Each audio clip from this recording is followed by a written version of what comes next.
This is 37 Families, Season 4, Chapter 1. In this episode, we will be reconceptualizing non-linearity as a form of temporality.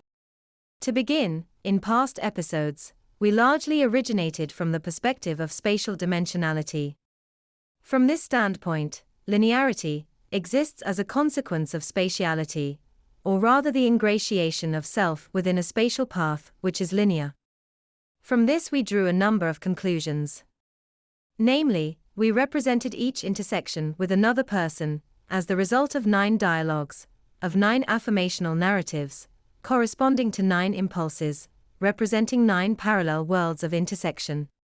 We described these intersections as nodal points within a linear stream.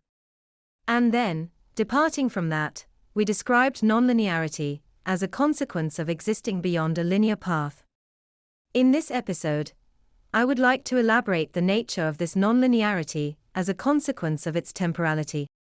In other words, existing in non-linearity captured by the experience of living in the moment describes a reality where one is not spatially bound by some linear path, but rather skips between them.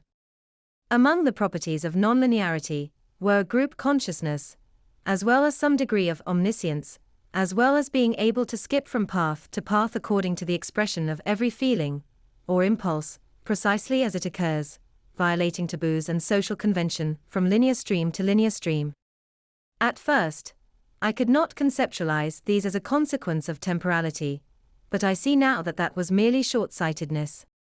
When one has attained a purely temporal experience, one is no longer bound by spatiality, thus, it no longer becomes sensible to think purely in terms of linear paths. More precisely, it follows that if one is not bound by spatiality, or the limitations on spatiality placed by time, then one exists everywhere, all at once. But more importantly, one is capable of perceiving every other person as an indefinite partner, knowing them intimately, with a permanence or commitment that exceeds limit. In other words, through the infinitude of unlimited time, one is capable of a love which is inexhaustibly indefinite. Knowing all others as surely as they can be known from outside. At the same time, inside, through an infinite number of gradations, one knows the variations of self, which in their root find the form which unifies all selves. Thus, in becoming temporal one attains knowledge not just as a partner, but as one internally, subjectively as well. In effect, skipping between spatial paths, from the perspective of a purely temporal being, is no different than skipping between gradations of linear self, which is no different than skipping from one self to another. All variation being bound up in spatial dimension. Thus, in achieving non-linearity, or supratemporality, one is achieving unity with all human consciousnesses, as well as all variations of one's own consciousness, as well as all spatial potentiality. It is only spatiality which creates said variations, a linear experience of time.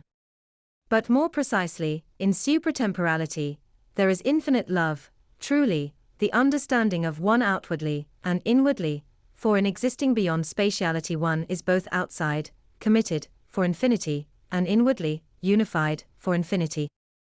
Thus, existing beyond spatiality is explained by extension of existence as a purely temporal being. That's the end of the podcast for today.